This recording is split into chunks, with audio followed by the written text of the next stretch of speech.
Úgy mondják, hogy a nagyság az tudásban mérhető, azért állok ide föl.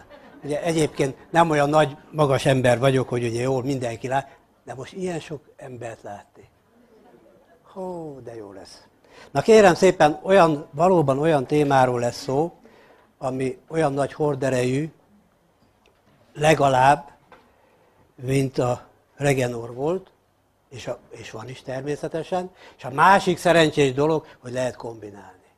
Lehet kombinálni. Hogy miért van ez a véletlen, illetve nincs is véletlen. Tulajdonképpen itt a tavasz, és tavasszal történnek azok a huncut dolgok, amelyekre például most említett, mondjuk úgy, hogy turmerik, én úgy mondom magyarosan, de hát angolosan természetesen, hogy más, egy kicsikét a kiejtése, őbetűvel, meg egyebek, de akkor turmerik ilyen néven fut majd a későbbiek során, amiről majd beszélni fogok. A lényeg az, hogy meggyengül a máj. Központi szerepe van az életünkben a májnak, hiszen azon kívül, hogy 12 féle funkciót végez, tulajdonképpen a daganatok kialakulásában is rendkívül fontos szerepe van a májnak, meg a meggyengült immunrendszernek, ami tavasszal történik. Az, hogy ízületek is meggyengülnek, itt az aktualitás az adta, hogy tulajdonképpen a kurkuma vagy turmerik mind a kettőben természetesen, hogy előnyös. Nos, hát itt az, hogyha megnézitek ezt a mellékelt tájékoztatót, azt látjátok, hogy van turmerik 95%-os kivonatban, és 750 mg mennyiség, és bioperin. Na most mi ez a bioperin? Hát természetesen, hogy ezt ti is használjátok minden nap, hiszen ez a bors kétféle formájában, de ez is kivonat. 95%-os kivonat, tehát rendkívül tömény, hogy miért van ez hozzátéve egy dolog miatt, 60%-kal növekszik a felszívódás. Tudni kell, hogy a turmerik az hidrofób jellegű, tehát nem oldódik úgy vízben, és a felszívódása is sokkal nehezebb. Na most abban az esetben, hogyha ezt mi megspékeljük, adott esetben borssal, akkor nyilván, hogy a felszívódás is sokkal jobb lesz. Ha otthon használjátok fűszerként, akkor a következőt tudom mondani. Tekintettel arra, hogy a fűszerben csak 5%-nyi hatóanyag van, és hogyha ehhez nem adtok még borsot, akkor még az 5% sem szívódik fel, tehát nagyon kevés a felszívó dolog, úgyhogy otthon, amit használtok, a minden levesbe, sültekre, akármire, ahhoz azért legalább egy kis borsot tegyetek hozzá, hogy hatásos legyen. Önmagában a borsnak is vannak olyan hatásai, amelyek ugye a turmeriknek is segít a fogyásban, ami egy nagyon fontos, akár a Regenor, csak nem olyan hatásokkal. Természetesen, hogy jó hatása van a bőrre, a vitiligot, ezt a fehérséget el tudja tüntetni, a fehér foltokat. Meghűlése, köhögése, antibakteriális, antioxidáns, nem olyan sokat beszélek róla, hisz nem ez a fő dolog, de egyébként összecseng és szinergikus hatást fejt ki a turmerikkel. Na kérem szépen, maga a kurkuma, hogyha arról beszélünk, ez egy évelő lágyszárú, 1 méter nagyságú növény, Dél-Kelet-Ázsiában mintegy 5000 éve használják. Képzeljétek el, az ajurvédikus gyógyászatban magát az ajurvédát, és azzal együtt a kurkumát is, több mint 2 milliárd ember használja. Ez nagy tömeg. Ti is sokan vagytok, de azért a 2 milliárd, ugye az, és ha még hozzáveszünk azt, hogy természetesen megindult a felhasználás Amerikában, megindult Németországban, a tudományos hátteret ez a két ország igen intenzíven adja, akkor azt mondhatnám, hogy a föld lakosságának 1/3 használja. Fontos, hogy ezt megismerjük? Hát ezek szerint óriási fontossággal van. Tulajdonképpen a gyökerét használják, itt látható a gyöker, azt szokták forralni, aztán szárítják, őrlik, és ezt a sárga port tudjuk, mint kurkuma fűszerként is használni. Nos hát, nyilván, hogy nem csupán fűszerként, festékanyagként és dísznövényként, milyen szép, ugye, a tájtulipán, dísznövényként is jó, de természetesen Indiában, a hagyományos gyógyászatban ugye több ezer éves a múltja, Indonéziában jamu névvel használják, és minden gyógynövények királynője. Ott is több 10 millióan naponta fogyasztják. Indonéziában. Japán, Kína leghatásosabb máj méregtelenítőként ismert. Na most mindig azzal vagyunk, hogy a májat ugye mi agyon használjuk, mert annyi méreganyaggal találkozunk, hogy azt eltüntetni rendkívül nehéz. És a nyugati szakirodalom, ami már a legújabb, a legfontosabb gyógynövény a Földön. Na most ezt úgy tekintsétek a kurkumával kapcsolatos dolgokat, hogy új keletű dolgok vannak. 10-20 éves múltra tekint vissza a tudományos része. Tehát mi eléggé melegen kapjuk azokat a fajta dolgokat, amelyeket maga a kurkuma tud, kurkuma por, illetve vannak a kivonata használni. Na most népiesen indiai sáfrány, egyébként sárga gyömbérnek is hívják, sárga színű festékanyag 500, ahogy mondtam, 5%-ban fordul elő, Worcestermártás, a currybe, mustárfűszerkeverékben is használható, és természetesen azt lehet mondani, hogy a keleti konyha fűszere, a keleti konyhát, hogyha ismeritek, akkor ugye ott sok érdekes dolgot és rendkívül finom íz, gazdag világot találtok, hát annél ott a kurkuma tehát kihagyhatatlan, azt lehet mondani, az élelmiszeripar színezésre is használja, ugye a kurkumával csalják szép tanyasi sárgára a csirkét. Na de ezzel még csak jót tesznek, tulajdonképpen F176-os méreganyag is van, amitől sárga lesz a csirke bőre is, a csirke húsa is, a csirke mája is, mindenem az egész csirkébe, és ez mérgező, ez rákkeltő. Maga a kurkuma azért nem. Tehát azzal, hogyha arra festik, akkor még olyan nagy bajt nem csinálnak, csak ugye könnyebb eladni, mert szép, tanyasi, sárga színű. Na most természetesen az indiai emésztésserkentőnek lázak, fertőzések, ízületi panaszok, májbetegség ellen használják, zsíros ételek után emésztésjavító, hasi puffadások ellen bérgölcsökbe, a kínai gyógyászatban általában az érrendszer javítására, meg a májnak a javítására, amit korábban mondtam, és ugye az indiai nőknek az arca mitől olyan szép? Aranysárga. Hogy azzal mosakodnak. És hogyha ti is mosakodnátok, legközelebb már tudtok, amikor lesz, akkor mindjárt aranysárga arccal jöttök be, és mindjárt más lesz a helyzete. Na most az, hogy kígyommarás ellen lehet használni, pókcsípés ellen, sőt, még a piócát is megkurkumázzák, és akkor úgy esik le a pióca, tehát még azt is arra használják. És képzeljétek el Indiában, hogy ott a Ganges, abba temetkeznek. Az egy rendkívül mosadék maga, mégis isteni folyónak számítódik, tehát ugye az Isten küldte le a földre ezt a folyót, és mindenki ebbe tisztul meg egyebek, hogyha nem volna kurkuma, nem használnának ennyien kurkumát, mint amennyien, akkor ott óriási járványok volnának folyamatosan, és rendkívül nagy megbetegedés, és nem volna 1,3 millió lakossága, mert hát most jelenleg ugye annyi, ott ugye a népesség szaporodás, váltás az nincsen még egyelőre. Na most megnézzük a tudományos részét, a gyógyászati célú alkalmazását. Hát ez az ember, ez a Bharat Agarwal professzor neve lehet kiemelni, aki elkezdte. Nem csak tehát több fűszerét is, de hát elsősorban a sajátos kurkumát vizsgálta, elsősorban daganatos betegségekben, de másféle formában is. Kétféle daganatban, és itt láthattok, hogy 1989, nem olyan rég volt az még, ugye? Az ő nevéhez húzódik, majd amiről később beszélek, a TNF-A és B felfedezés. Ő hasnyálmirigyrákban és mieloma multiplexben próbálta, mások aztán próbálták különböző daganatos megbetegedésben, Alzheimer-korban. Indiában a legkevesebb az Alzheimer-es beteg, egyébként messze a világon. Hatásos hasnyálmirigygyulladás, ízületi gyulladások, nátha, cukorbetegség, autoimmun betegség, ezekről majd úgy is lesz szó, ez csak itt a petting, az elöljáró, hogy tulajdonképpen mi történik. Na kérem szépen, ezt a vegyületet jegyezzétek meg, ez a polifenol vegyület.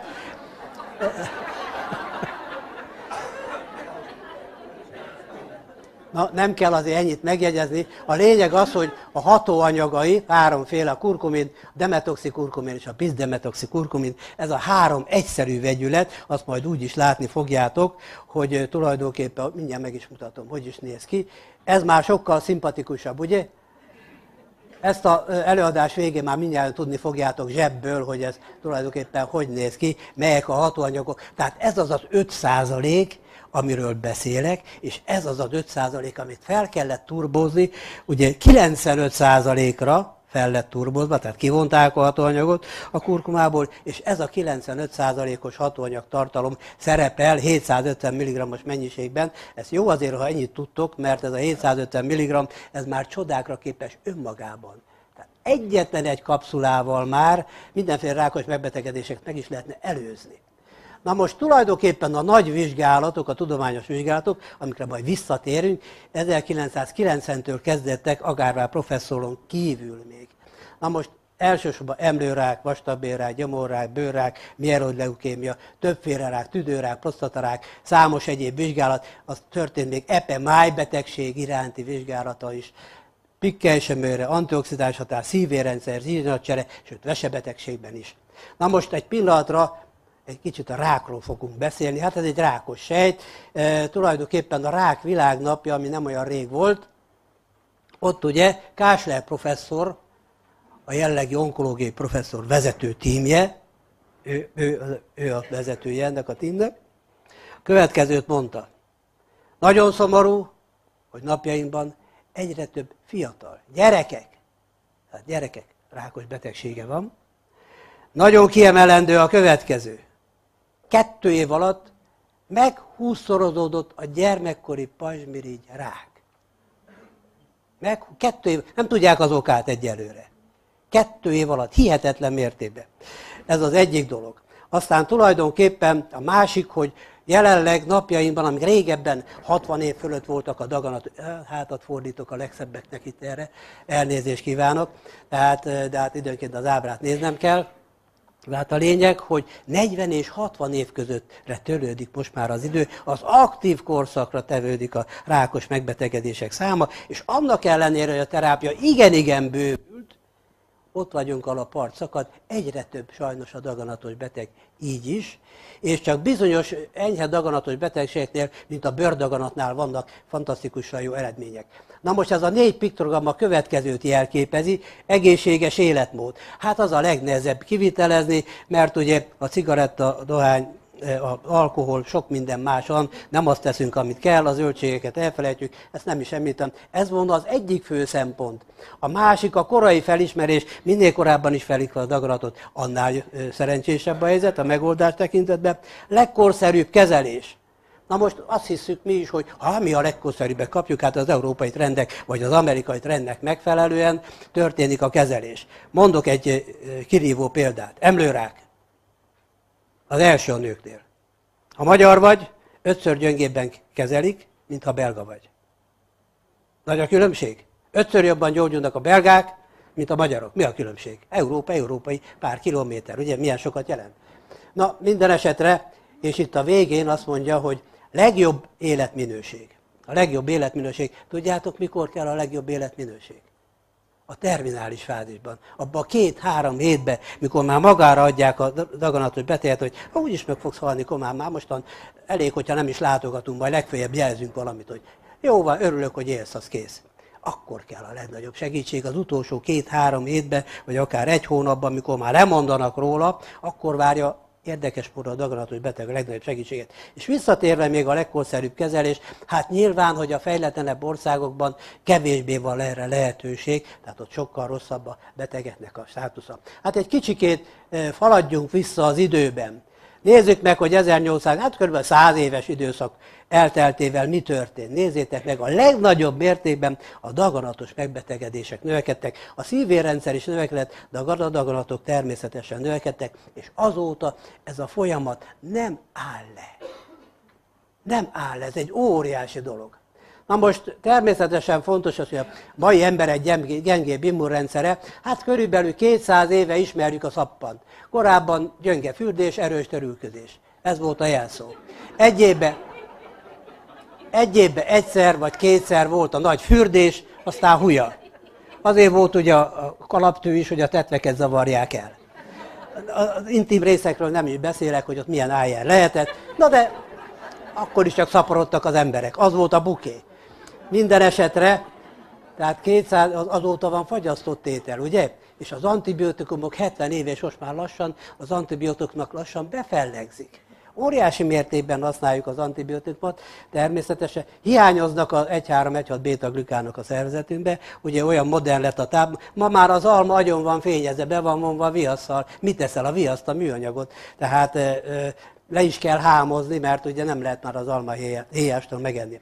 Aztán a B-típusú alultartásság. Van kaja, bőven van kaja, de 2 fehér ellenség sajnos az, ami bánt bennünket.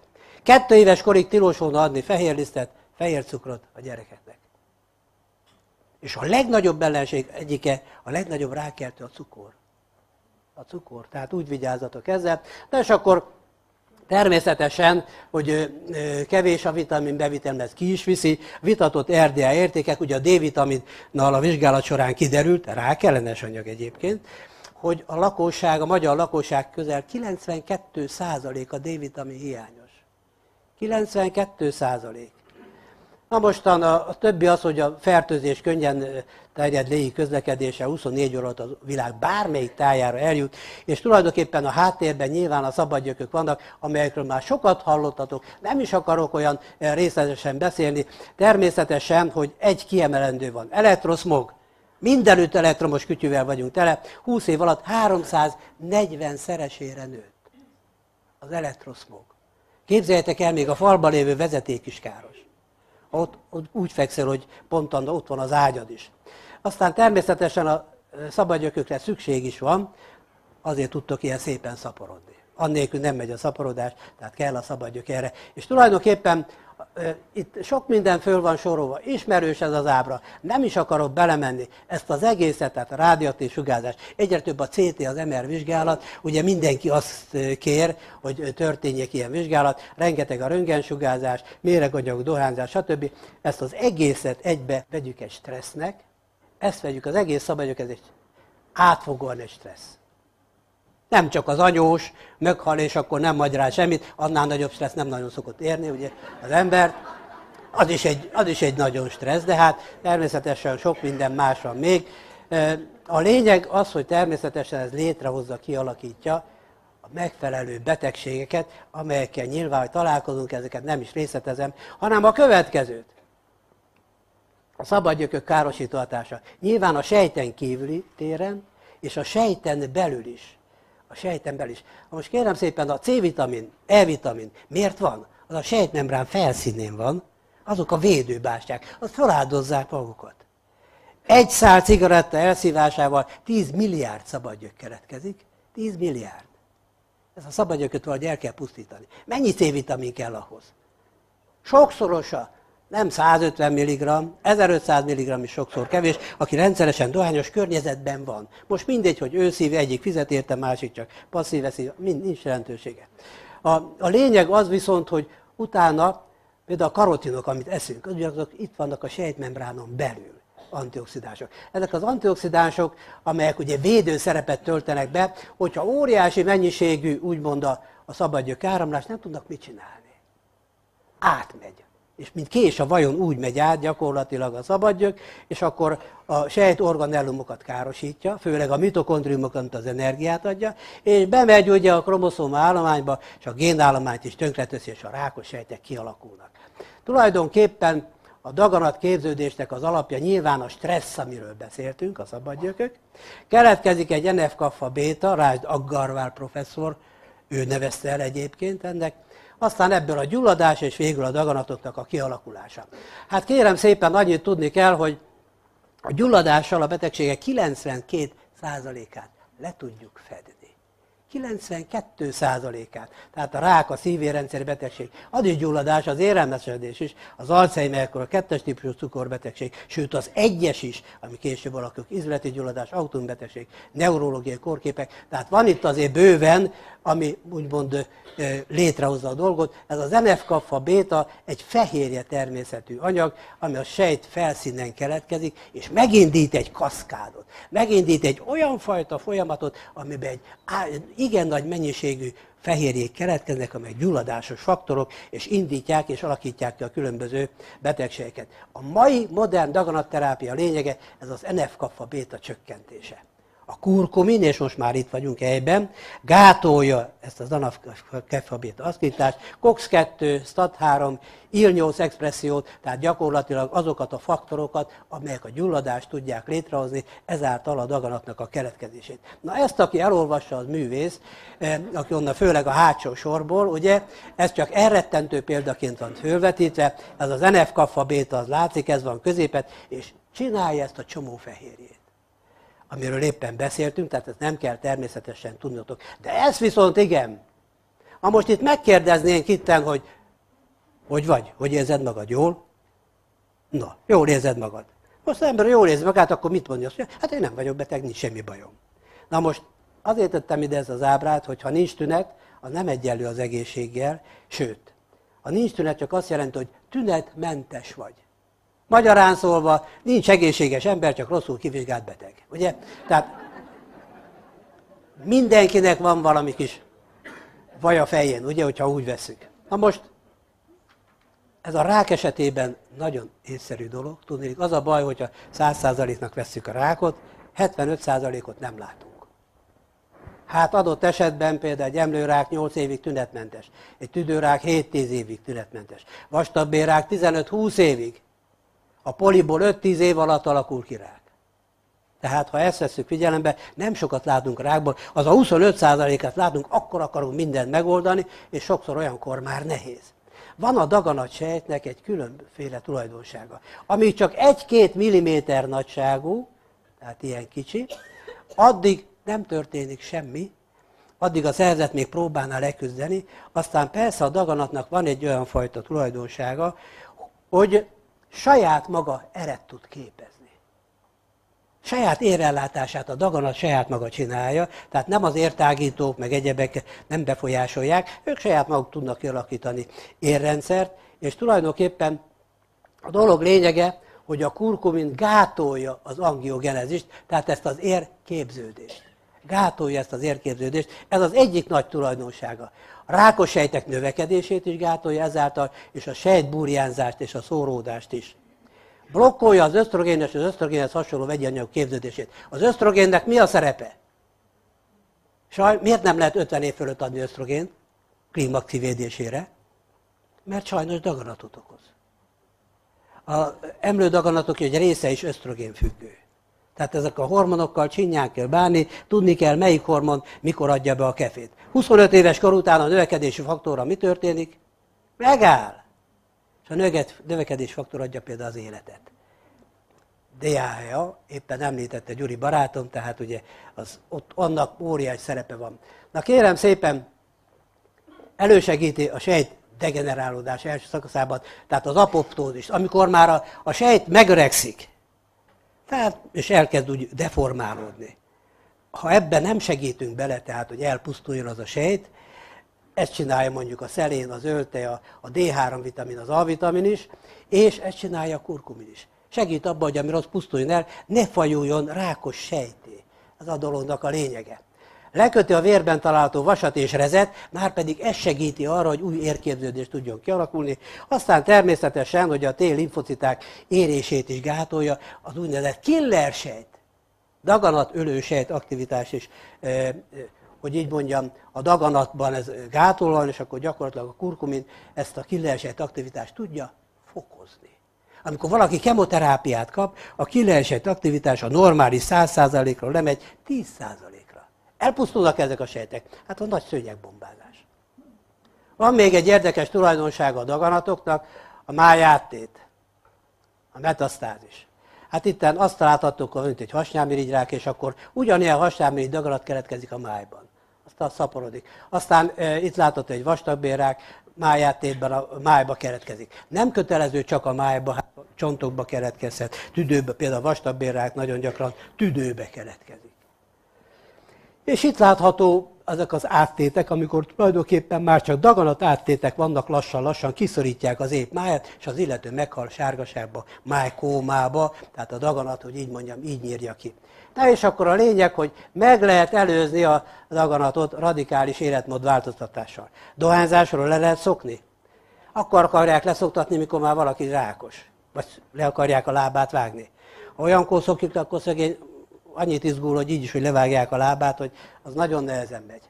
Viszont étrendet tudunk javítani, főleg itt a Biokom, ugye elhízással kapcsolatosan is, és az étrendet is meg tudjuk minőségileg javítani. A többi már elenyészően csekély, hiszen hogyha 75%-ot hoznánk, akkor nem volna a daganattal annyiféle probléma. Ez is érdekes dolog, de azt mondhatnám, hogy szinte mellékes, hogy a prevencióra mennyit költünk. Amerikában 30%-ot, Európában 20%-ot, Magyarországon 1% alatt. Na most ettől nem kell huhogni. Nem vagytok ti bagyok, nem fontosak. Mindjárt mondom, hogy miért. Tudnélik, nem ez a lényeg, hogy az állam előzze meg neked a rákodat. Kié az a rákos beteg? Hát saját magam, én bennem keletkezett, nekem kell tenni valamit. Én vagyok a hibás, nem az állam. Mit adjon az a megelőzésre? Adjon nektek majd az állam biztosít kurkumát? Figyeljetek meg, nem lesz ilyen. Minden hónapban nem jön a kurkuma adag. Na most itt van a ti felelősségetek. Hát a cigi az ugye leggyakoribb rákelt cigaretta, alkohol, tetoválás, nem is gondoljátok. Az amarant, az a színes festék, amivel hideg tálakat szokták csinálni, jól néz ki. Az a kálimacesszulfám, ami édesítőszer, a rágógumit is, amelyben nincsen cukor, azzal édesítik, rákkeltő sajnos. A nitrit-nitrát tartalom, az egyértelműen jelenleg ugye a gyorspácolás, a sonkák is készültek húsvétkor, ne szenektek, most aztán kellene méregteleníteni, de lesz kurkuma. Na már van, jó, akkor ez már nagyon nagy jó hír, akkor már nincsen gond, akkor adjatok neki, ami belefér, aki sok sonkát evett, ilyen gyors sonkát adnak, ugye, nem, meg aki hurkát, kolbász vagy ilyesmit evett, ami ebben káros tisztítva van. A hashajtó fenolftalen mire jó, rákot kapsz tőle, a ciklamát szintén édesítőszer, rákkeltő, az étolaj, amikor fölhevítik 180 fokra vagy afölé, akkor egyértelmű, hogy rákkeltő anyagok keletkeznek. Akrilamid, sült krumpli, chips majd szóba jön. Jelenleg igen intenzíven vizsgálják 2007 óta, hogy az akrilamid mennyire káros az egészségre, elsősorban a rák vonatkozásában, és igen fölszaporodott, chipset csak mindig a gyerekeknek adjátok. Azt mondja, éjszakai munka, nem beszélek róla, az éjszakai pillangókat sajnálom szegények, mert ugye rákra való hajlamok kialakulhat. A vörös hús ugye ott van, ahol van, nem idevaló, megsütítök még inkább. Az ultraviolet elsugárzás, és tulajdonképpen azok a pácolt, sült combok, amik majd most jönnek nyáron, azok is rákkeltőek, ami odaég minden benne. Aztán a többit én nem is említem, de azt biztosan tudjátok, hogy a mosópor, meg bizonyos fajta szódium lauretszulfát, samponok, és a végén van a cukor, pedig felkiáltó jelle van, egyik legerősebb rákkeltő. Na most itt csak az ábrán a következőt mutatnám be, tulajdonképpen a daganat 50%-ban meggyógyítható lenne. 50%-ban. Jelenleg ugye a sebészet, kemoterápia, sugárterápia, biológiai terápia, erről majd fogok beszélni, és természetesen itt van a preventív táplálkozás, terápiás táplálkozás, táplálékkiegészítők, fitomedicinák. Gyakorlatilag a következőt tudnám mondani, ezek az újfajta úgynevezett biológiai terápia. Hallottátok, ezt nem csak rákosoknak adják, izületi megbetegedésben, most már kolitis ulcerózában is.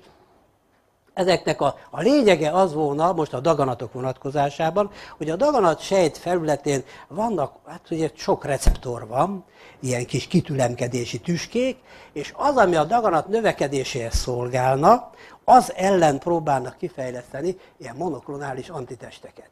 Gyakorlatilag, mindjárt mutatnám, tehát így néz ki, itt a növekedési hormon, amitől növekszik a daganat, meg tud szaporodni, és gyakorlatilag a monoklonális antitestek, ezek rátelepülnek erre, ezáltal tulajdonképpen a daganat nem tudna növekedni. Tehát pusztítják kemóval, pusztítják monoklonális antitestekkel, ezeknek nincs olyan mellékhatásuk, hogy a hajat kihullik, más egyéb azért van, tehát másra azért nem kell, azért sok mellékhatása van, meg borzasztó drága. $500,000, $1 millió forint. Egy herceptin kezelés, emlőrákban például. Na most gyakorlatilag itt csak egy pillanat erejéig mutatnám fel ezeket az ábrákat, amelyek ugye, hát monoklonális antitestek, amik leggyakoribbak. Hát a herceptint biztos ki lehet tudni, erbituxot ki lehet, avasztint igen, ez vastagbélrákba szokták alkalmazni. És tulajdonképpen most nézzétek a következőt. Itt jelenlévők mindegyikében van legalább 200 000 ráksejt. Minden nap keletkezik, de el is pusztul. 60 billió sejtünk van, az a 200 000 ráksejt, sok, nem olyan nagyon sok, de gyakorlatilag 100 000 millió sejt pusztul el naponta, annyi keletkezik is. Hát neked már nem keletkezik annyi, meg nekem sem, mert ugye ezért használok én is azért növekedési hormont is, hogy azért próbáljon keletkezni, ne olyan gyorsan öregedjek. Ugye, tehát azért fontos ez.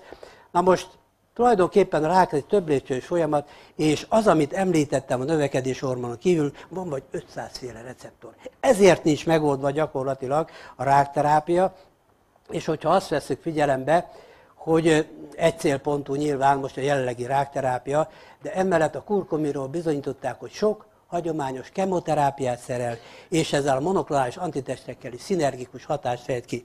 Tehát ha valaki kemoterápiát kap, vagy sugárkezelést, és mellette még, vagy adnak neki ilyen monoklonális antitestet, ha kurkumát használ, akkor a következő történik, sokkal hatékonyabb lesz a daganatsejtpusztulás, jobban meg lesznek védve az egészséges sejtek, tehát ilyen értelemben minden kemoterápiában, főleg kemoterápiát követő 1 hétig intenzív kurkuminterápia kellene, vagy turmerik, mindegy, hogy most hogy mondom, majd erre még úgy is rátérek, és a következőt mondanám, ugye a rákok egy része tulajdonképpen kimutatható fertőzéstől függ. Azt mondja, B és C vírus hepatitis májrákot okoz, a B ellen van védőoltás, a C ellen viszont nincs, ott 35%-ban sajnos vagy májátültetés, vagy adott esetben májrák alakul ki, és várja az illető a jó szerencsét, mikor fog meghalni. 2-es típusú herpes. Amerikában a herpes, akinek itt a ajkán van, rendkívül súlyos betegségnek tartják. Pont azért, mert a nemzőszervek, a reproduktív szerveknek a daganatai tudnak kialakulni, tehát petefészekrák vagy hererák. Így vigyázzatok a csókkal. A csók az első fertőzési lehetőség. De és aztán humán papilloma vírus, itt viszont saját magatokat is nézhetek a tükörbe. A humán papilloma vírus szokta a családokat fölborítani, hogyha keresik, hogy ki a bűnös. Apa, te hoztad haza, vagy anya, te hoztad haza. Kivel voltál, mivel voltál? Tudniillik. A ményakrákot okozza természetesen, hogyha ugye figyelembe veszük, hogy milyen szexuális szokások vannak, végbélrákot, orgaratrákot is tud okozni, hüvelyrákot is. Na most, akinél szemölcsök vannak így, főleg úgy a mellkas területén, ott az asszonyt el kell küldeni ményakrák szűrésre, neki pedig humán papilloma vírusra kell elmennie, és kezelni kellene magát. Ezért jó a rendezvú tabletta, a spirulina. Spirulina. Van az ökoletnek spirulina, vagy Bikomnak? Van. Rendezvúra, te nem mész már úgy rendezvúra. De azok a fiatalok, akik ugyan még mennek, azt mondja, hogy ezt a nőt még nem ismertem, akkor legalább 6 spirulinát be kell kapni, és 2 napig. 2 napig, tehát 3x2, el tudja pusztítani a humán papillomavírust. El tudja pusztítani. Ez azért egy olyan fontos szempont, amire azért figyeljetek oda. Én a többit különösképpen nem említeném, mert ritkábban találkozunk velük, és nincs sok értelme, csak ezzel kapcsolatban mondanám. Kérem szépen! Azt láthatjuk, hogy a férfiaknál melyik a leggyakoribb daganatos megbetegedés, nőknél melyik a legnagyobb. Hát a férfiaknál a tüdőrák, vastabbélrák, bőrrák, ez a 3 leggyakoribb, de azért a prostatarák is ott van az 5. helyen. Aztán a nőknél az emlőrák, a vastabbélrák, bőrrák, tüdőrák a 4., és aztán amitől annyira nagyon félünk, nézzétek meg a melanóma, a rossz indulatú festékes anyajegy, a végén kullog.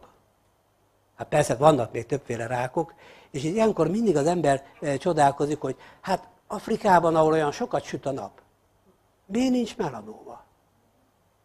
Hát más kajálnak, gyakorlatilag, ha az afrikai elkerülne Amerikába, akkor 1-2 éven belül lenne. Stimmel? Tehát a napfény soha nem okoz melanómát, rossz indulatú festékes. A napfény az élet. Én is mindig kihasználom, hogy lehet, a pár nap alatt ugye egy kis D-vitamint szedtem is magamhoz. Na nézzünk 1-2 daganatot, hogy áll a helyzet. Miért nem ismer, miért olyan gyakori a tüdőrák? Miért nem tudják felismerni? Azért, mert a szűrővizsgálatok erre nincsen anyagi lehetőség. A CT volna a legjobb, de az drága. Minden embernek ugye CT-re menni 3 évente nem nagyon lehet. Tehát a lényeg az, hogy amit csinálnak mellkasröntgen, tüdőszűrő csinál mellkasröntgen, az molyfingocska. Tudnék, akkor ismeri föl a daganatot, amikor az már kitört. Stimmel? Tehát későn ismeri fel, akkor már ugye papot kell hívni, nem is orvos sokszor. Na, és akkor figyeljétek meg, hogy állunk mi. Ez az Európai Unió, látjátok ezt a vonalat? Ez egyre jobban megy össze. Itt pedig a Magyarország. Egyre jobban emelkedik. Hol vagyunk? Hát itt még mindig intenzíven dohányzunk. A dohányzás azért az a tüdőrák szempontjából lényeges, és talán ami érdekes, ugye, hát az, hogy a nőknél adenokarcinoma gyakori, milyennek a jelentősége? Kissejtes rák, sajnos az agyban nagyon hamar tud illetve áttétet adni, tehát agydaganat könnyen ki tud alakulni. Férfiaknál a lapámsejtes rák, kissejtes rák, alakul ki, és ami érdekes módon azt nézték a vizsgálat, az bizonyította, hogy aki sok zöldet meg gyümölcsöt eszi a férfiaknál, ott a tüdőrák gyakorisága lényegesen csökken. Nőknél ezt nem tudták bebizonyítani, bizonyságképpen a nők nagyon huncutok. Kérem szépen, tudományos vizsgálatokat végeztek a kurkuminnal, tehát turmerik, mindegy, ez ugyanaz. A tüdőrák esetében a vizeletben a mutagének száma drasztikusan csökkent. Azok a fajta anyagok, amelyek bizonyítják, hogy rák van benned. Hasnyálmirigy rákban 8 grammot adtak, 750 mg, ugye jelenleg 8 gramm, ez egy borzasztó nagy adag, és megduplázta a túlélési lehetőséget. Vastagbélrák, polipok ellen is eredményes volt 2012-es vizsgálat alapján. Na most a hasnyálmirigy rák a legagresszívabb rák. Általában az van, hogy a túlélés 3%, vagy még annyit se ér el. 3%. 100-ból 3, hogy? Hát attól függ, hogy hol. Az is számít, hogy hol. Vagy Amerikában, vagy itt Magyarországon. Tehát gyakorlatilag nagyon-nagyon kevés. Az 5 éves túlélés is nagyon kevés, 5 évig túlélni, azt sem írják, tehát az már nagyon nagy valami. Nekem van egy betegem, akinek véletlenül derült ki. Máj napig is él, most már eltelt 8 év is. És akkor megműtötték, a hasnyálmirigy farkát eltávolították, és máj napig is él, de hát utólag bizonyult, hogy az hasnyálmirigy rák volt, csak még nem tudott terjedni. Tehát a véletlen hozta ezt a dolgot, volt neki egy cisztája is. Na most kérem szépen, hát azt mondhatnám, hogy most a monoklonális antitesttel együtt, hogy adják a hasnyálmirigybe ezt a gemcitabint, akkor ugye, és még ezzel kurkumát is adnak, akkor a túlélési lehetőség meg tud sokszorozódni. Hát itt kérem, annyit kell tudni, hogy a hasnyálmirigy ráknak az egyik legjobb követője, hogy javul vagy nem javul, a CRP. C-reaktív protein. Ezt a laborban mindig tudjátok nézni, minden gyulladásos faktornak úgymond a szóvivője, CRP. Most nem mondom, hogy mik befolyásolják, de az biztosan, hogy a kurkuma, a krillora is drasztikusan tudja csökkenteni a CRP-t, tehát ilyen értelemben a hasnyálmirigy rák adjuváns kezelésében, tehát kiegészítő kezelésében is szerepet játszik. Vastagbél, végbélrák, ugye, bár egymáshoz közel állnak a vastag meg a végbélrák, de mégis más keletű. A polipokat kezelni kell, el is távolítják, itt látható a kis urok, eltávolítják, mert ugye abból előbb-utóbb 3-4-5 éven belül rák keletkezhet. A vastagbélrák fölismerése azért nehéz, mert tünetileg ugyanolyan hasipuffadás, mint a vastagbélgyulladás. Tehát nincsenek határozott tünetei, elmész hasi ultrahangra, semmit nem látsz. Elment CT-re, addig, amíg nincs kokárda jel, tehát ki nem alakult már a daganat, addig a CT-sén látható semmi, kivéve az, hogyha ugye megerőszakolnak, tehát ezt a kolonoszkóppal, azaz végbél tükrözéssel megnézik a dolgokat. Na most elemezték a kurkumin gyulladás csökkentő antioxidáns hatását, azt mondja, a vastagbélrák kialakulását a kurkumin szedése jelentősen csökkentette a vastagbél adenokarcinoma előfordulását, illetve 57%-kal mérsékelte a rákos daganat nagyságát. Tehát vastagbélrákban jó a kurkuma? Hogyne volna, 57% az azért nem semmi. Na kérem szépen, itt vagytok, drága szép, tündérszép hölgyek, ugye az emberi szem, ugye a férfi szem mindig hova fókuszál, ott, ahol nincs is szem, ugye az emlőbimbó környékére, és bizony nagy huncutságok derülnek ki sokszor, itt, hogy tulajdonképpen az emlőrák hogyan alakul ki, sok minden befolyásolja, a szülések száma, menstruációk, ezt nem is akarom most tárgyalni, de egy dolgot mindenféleképpen kiemelek. Ez pedig a chips meg a sült krumpli. Akrilamid. Erről volt szó, hogy az akrilamid, tehát gyakorlatilag mi kell az akrilamidhoz, hogy keletkezzék. Ez ugye műanyag. Poliakrilamid, ebből csinálják azt a műanyag zacskókat is, meg egyebek. Keletkezik akrilamid, tudjátok mikor? Amikor sütik a kenyeret, ugye a kenyérhéja. Abban magas az akrilamid tartalom, de nem olyan magas. A legmagasabb a chipsbe, aztán természetesen ugye, esztek sokféle ilyen sültet, a kekszfélék szintén, és a vizsgálat érdekessége hogy az volt, hogy akik 30, hát ugye kisgyerekkor, 3 és 7 éves korban sült krumplit tettek, azoknál sokkal gyakrabban fordult, fiatal korban keletkezett emlőrák. A szaros akrilamid miatt, tehát 2007 óta minden ilyen élelmiszert akrilamidra ellenőriznek, amit sütögetni kell. Ha húst sütsz, mit süss, kit süss. Ugyanaz a dolog keletkezik, akkor is keletkezik az éget része. Általában a nők szokták az éget véget a férnek odaadni, hogy nesze apa, jó lesz neked. Aztán mi halandó férfiak így is kevesebbet élünk 10 évvel, így aztán hozzásegítenek, hogy még rövidebb ideig éljünk. Merő jó szándékból, úgyhogy nem fontos azokat az éget végeket megenni, sőt a chipset meg gyerekeknek sose adjátok. Soha ne adjátok.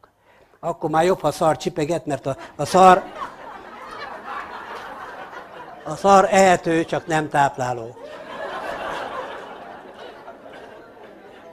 De ha megsütitek, abból is keletkezik ilyesmi. Úgyhogy ilyen ne történjék. Na kérem szépen, a kurkumát vizsgálták merrák ellen, és a hormonfüggő, meg a hormonfüggetlen esetekben is nagyon jó hozta az eredményt, tehát egyértelmű, hogy csökkentette az emlőrák nagyságát, és annak a 97-es vizsgálat, tehát nem is olyan régi vizsgálat ez. Na aztán prostatarák férfiak, most a figyelem. Kérem szépen, a nőknek ugye nem csak a férfiaknak a kívánságait kellene teljesíteni, mint gyöngébbnek, ugye tenyéren hordani, mit kívánsz, meg egyebek alapon, de ugye el kell küldeni, a nőnek kell szólni, hogy apa, menj el PSA vizsgálatra.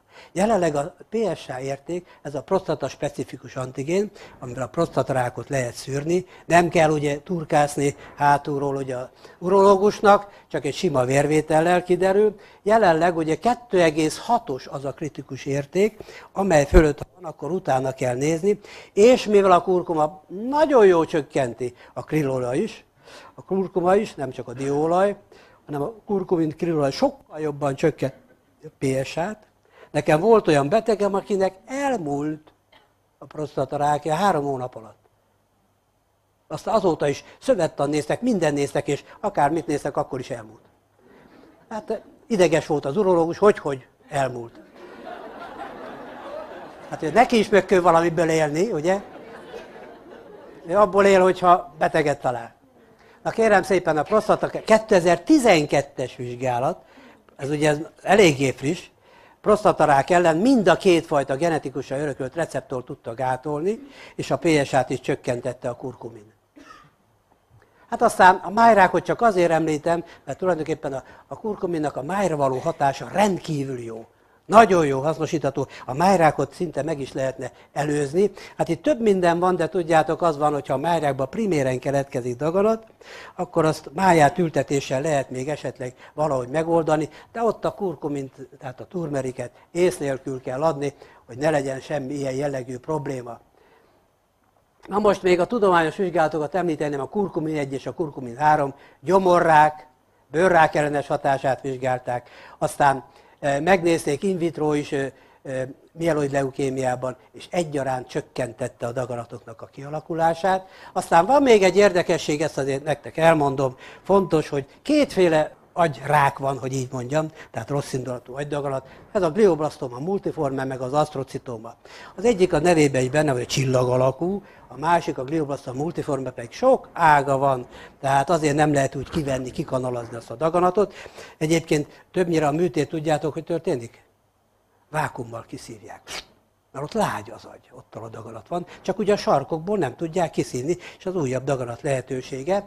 Na most már előre mondom, a kurkuminnak vagy turmeriknek a hatását át tud menni a vér-agygáton. És azzal, hogy átmegy, azzal csodálatos hatását az Alzheimer-kóra is így tud hatni, de az egész idegrendszerre nem hűltök meg.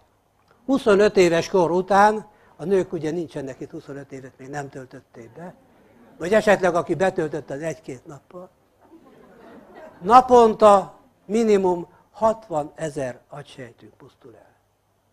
Naponta. Na most az, aki rásegít, annál 200 000 is. Egy epilepsziás rohamban akár 1 millió is elpusztulhat egyszerre. Tehát meghűlhetünk. Most ahhoz, hogy ne hűljél meg, ne csak kurkumint használd az agyadat is. Tehát ezért van az, hogyha időnként összejöttök, például ennyi jó embert, kommunikáltok is, akkor ugye a csápokat kinyújtátok. Egyetlen egy idegsejt 10 000 másik idegsejttel van kapcsolatban, tehát az, hogy még sorvad az agy, akkor még az olyan nem olyan nagyon nagy baj mindig. Na most ezt még a végén a rákot azzal le is zárjuk, hogy mi a rákterápia, ajánlott rákterápia. Hát az egyik konzultálni orvosával, naponta 4-5 alkalommal zöldséggyümölcs. Ki lehet ezt vitelezni? Nehezen. Nem hiszem. Táplálék kiegészítőknél komplettet használjatok. Itt a komplettnek ugye a Biokom ágán belül hál' Istennek van lehetőség, tehát ne külön A-vitamin, C-vitamin, E-vitamin, szelén, Q10, hanem egyben mindent. A szervezet energiaigények biztosítás teljes kiölésű gabonák, aztán a finomított tisztát, a cukrot nyilván kerülni kell, aztán a protein szükségletet ne vörös hússal, tejet, tejterméket, a tej kazein tartalma gyulladásokozó, tehát a tejet, tejterméket daganatos betegnek el kell hagyni, csökkentse a zsírfelvételt omega-3 irányában, és igya meg a napi 2,5-3 liter folyadékot, amiben zöld tészta is legyen, és kurkuma, fahéj, gyömbér. Zöld tea is, csak mondom, folyadékot igya meg, 2-3 liter folyadékot, és azon belül legyen zöld tea, lehet kurkuma, egyebek. Na kérem szépen, ugye említettem, hogy a kurkumának bizonyosan átjutnak a véragygáton, ezért lehet jó kiegészítő terápia. Alzheimer-kor Indiában ugye az van, hogy rendkívül ritka, tehát még Amerikában 100 000 lakosra 18 esik, Indiában 1,8. Tehát ez nem olyan sok. Ugye meghosszabbítja az életet, növel az agyi idegsejteket, és kérem szépen, ez itt a ragyogó felvétel, ami ugye mostan az interneten is mindenütt fut, a véragygát az ég legjobb mikrofotójával. Ez a zebradánió, vagy zebrahal kötőszöveti sejtjéből fluoreszcens technikával festették meg, és gyakorlatilag itt átadta a véragygát működik, tehát oda nem került be ez a fluoreszcens technikával megfestett, a vérbe nem, a véragygátba, tehát nem jutott be az agyba.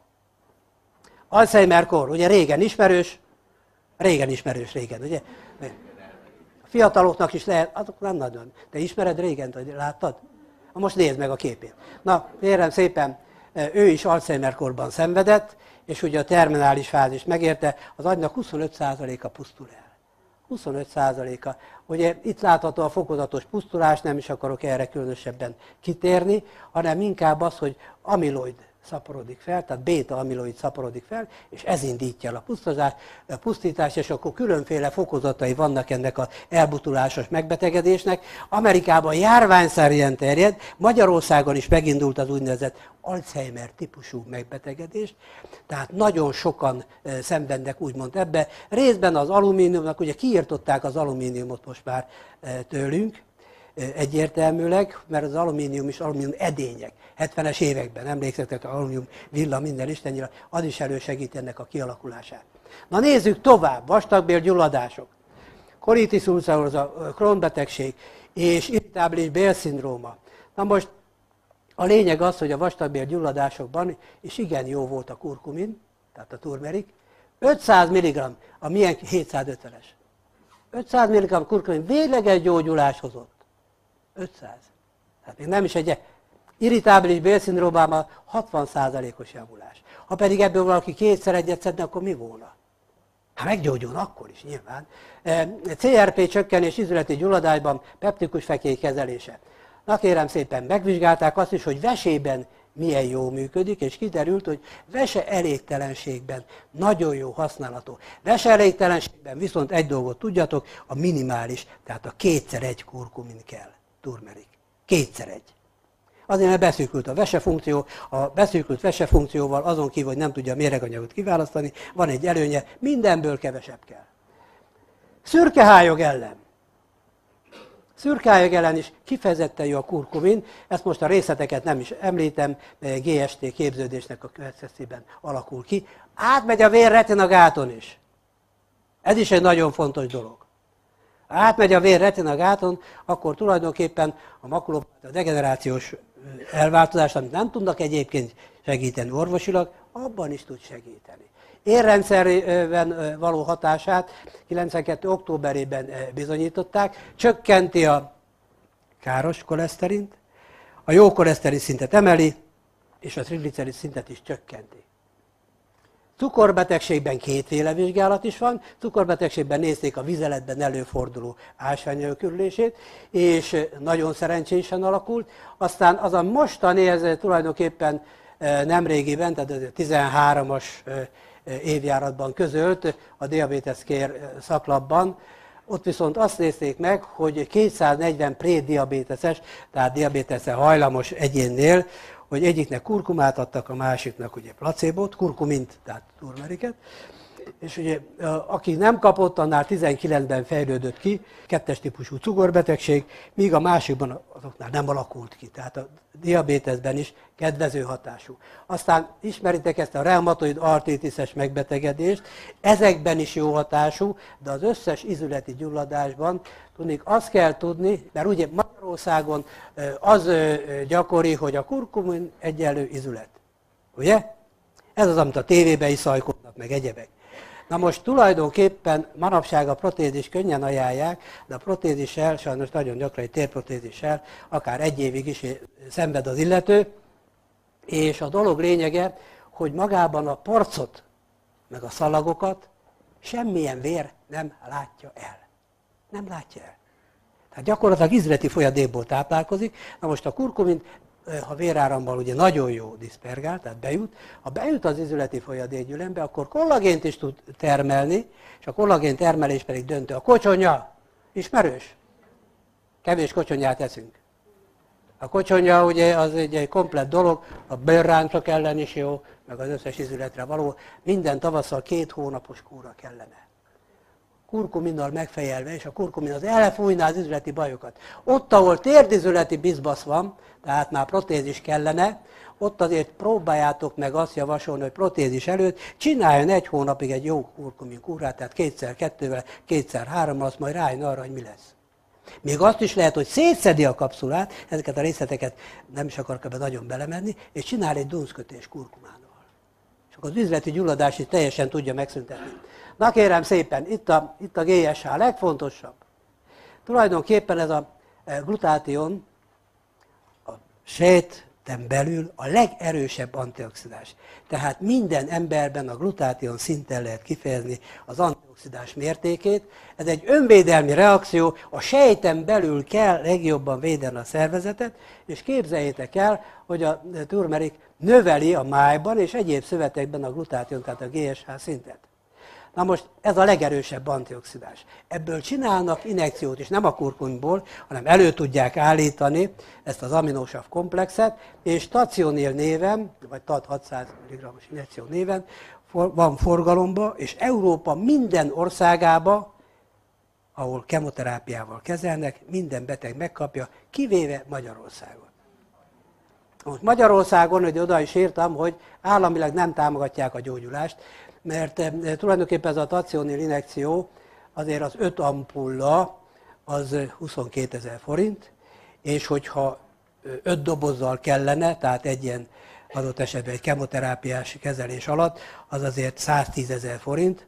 Na most a kurkumint megkapjátok, ugye, hogyha emeldózis használunk, akármennyire emeljük, a maximum 3x2-re emelem, vagy 2x3-ra, akkor maximum 30 000-re jön ki. Na de, itt a kezelést az első héten kell megemelten alkalmazni, a kemoterápia első hetében, utána csökkenteni lehet. Tehát akkor, amikor szőnyegbombázás van, ugye, mert a kemoterápia azt csinálja, első héten mindent pusztul az égvilágon, és az a hullagyártás keletkezik, és ennek a kivitelére is természetesen jó, és önmagában a Tacionil egyébként, illetőleg a kurkumin a daganat ellen kifejezetten előnyös hatású. Na kérem szépen, epeanyagot erősítik. Azt szokták mondani, hogy akinek epeköve van, az nehogy használjon kurkumát. Nem úgy van. Használhat kurkumint, a turmeriket is. Tudnék, az a helyzet, hogy ha nagyobb az epekő, akkor is segíti az epe elfolyást. Ha nagyon pici az epekő, akkor ki is tudja üríteni. De a lényeg az, hogy az epe elfolyás természetesen, hogy fontos, hogy megtörténjék, hiszen a regenornak is az egyik alapvető dolga, hogy folyjék az epe. Azt csinál mindenfélét az emésztéstől kezdve, tehát a zsíremésztésig, a hasnyálmirigy működésének a segítéséig is, ami természetesen a fogyókúrák egy alapja. Csökkenti a bélben levő toxinok szintjét, kemoprotektív vegyi anyagokkal szemben véd, főleg a nulla vércsoportúaknál. Hány nulla vércsoportú van itt? Hát az önben. Na hát akkor nektek kifejezetten jó, de a többieknek is jó, csak a nulla vércsoportnak kiemeltem. Csökkenti a fájdalmat okozó prostaglandinok szintjét, serkenti a zsírnyagcserét, tehát ezért fogyókúrában használható, fokozza a kortizol termelést, ez egy jó gyulladáscsökkentő, és a flavonoidokhoz hasonló antioxidáns, és a gyógyszerek lebontását segítő enzimek serkentése, egyszer kell egy előadást tartanom, azzal, hogy gyógyszerek rejtett mellékhatása, és akkor ez egy nagy döbbenet lesz, meg hogyan tudjuk kivédeni. Ez csak úgy mellékesen most eszembe jutott. Kérem szépen, a kurkuma olyan sok támadáspontú szer, amelynek nincs mellékhatása, olcsó és hatásos számos betegség megelőzése. Relatív az olcsó, de mi a drága? A betegség. Amit meg tudsz előzni, az a legjobb. Hát az első terápiás 37-ben történt, aztán a kurkuma ígéretes szer 12-ig 67 klinikai vizsgálat, és 35 van jelenleg is folyamatban. 8 grammig is adható, nem okoz mellékhatást. 250-500 mg standardizált kurkuma kivonat jelentősen csökkenti a rák kockázatát, és segíti az agyműködést. Itt a mieink milyen 750 mg. Egy kapszula már az agyadat élésíti. Akkor már tényleg tud az agyad is dolgozni. Tudományos kutatások továbbra is folynak. Hát ugye itt látható tehát az, hogy amit mondtam, 750 mg és 95%-os a töménység, tehát a minden hatóanyag ki van vonva. Én egy összefoglaló ábrát csináltam, amiben jól látjátok, hogy, és tulajdonképpen ezt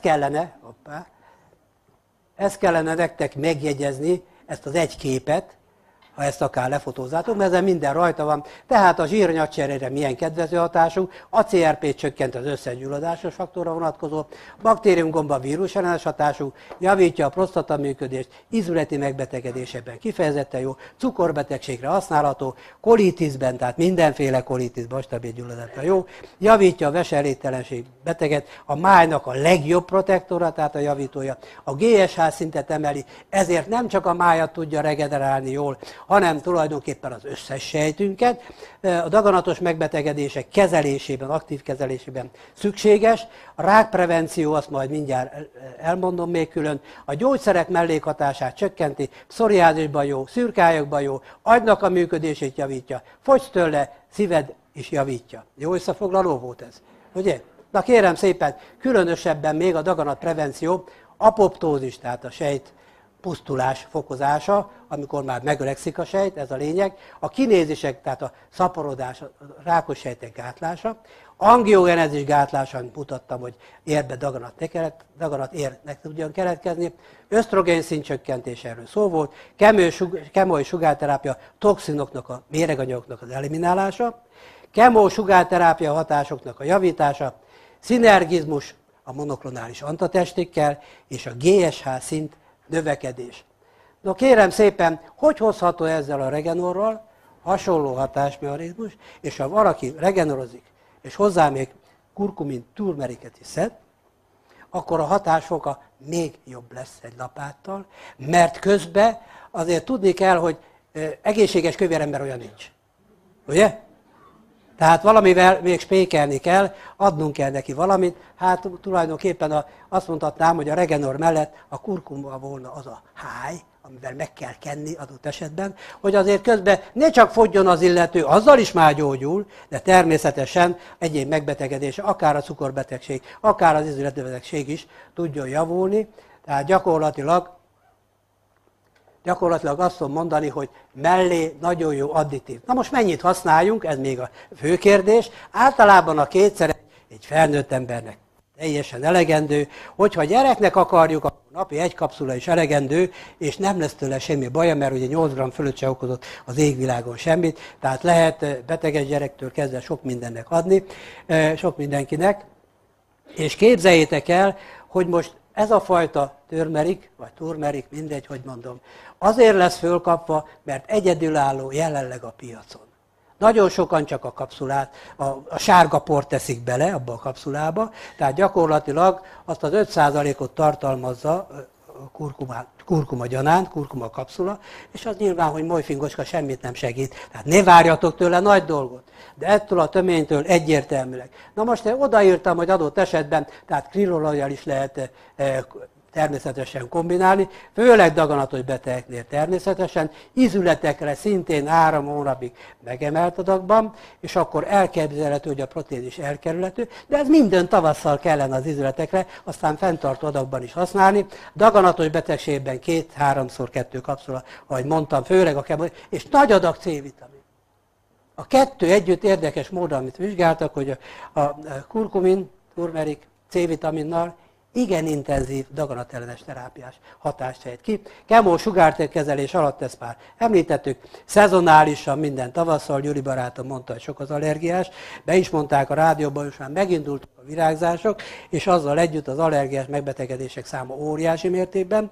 Na most allergiából 1,4 millió, aszmásbeteg még ezen kívül van egy másik millió, tehát valóban sokan vagyunk, akiknek természetesen hogy szükséges vannak, és az, ami jelenleg gyógyszer forgalomban van, azok csak a tüneti kezelést tudják biztosítani, tehát nem gyógyítanak meg.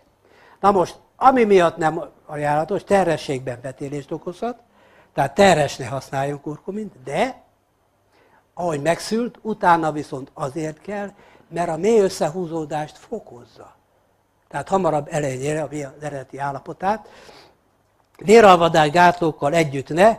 Valaki kérdezte itt, hogy az aspirint kiválthatja vele, hogy ne kiválthatná a kurkuminnal. Tudniillik, az aspirinnak van egy... Azt tudjátok, hogy C-vitamin hol van legtöbb a szervezetben? A gyomornyálkahártyában. A gyomornyálkahártyában van 25-ször több, mint ahol másutt. És az aspirin, mikor beveszitek, az néhány nap után körülbelül azt a meglévő mennyiséget 10%-kal már csökkenti. Na most a kurkuminnak ilyen jellegű hatása természetesen, hogy nincs. És azt mondja, fokalmával, gyömbérrel, angelikafél, ginkgo bilóvával. Ginkgo bilóvával együtt ne használjátok a türmeriket az esetleges hatásfokozás miatt. A készítmény nem helyettesíti az orvosi kivizsgálás, gyógyszeres kezelés. Ez azért érdekes, mert ha valakinek speciális problémája van, azt mondja, hogy sarkantyúmban, hogy jó, az oda kurkumát teszek. Hát nem egészen, eredeti életében biztos kakas volt, azért lett neki sarkantyúja. Sarkantyú eltüntetésére nem ez a mód természetesen, tehát ezért van a segítség, hogy mindenki konzultáljon adott esetben, hogy hogyan történik a dolog. Hát köszönöm a megtisztelő figyelmet!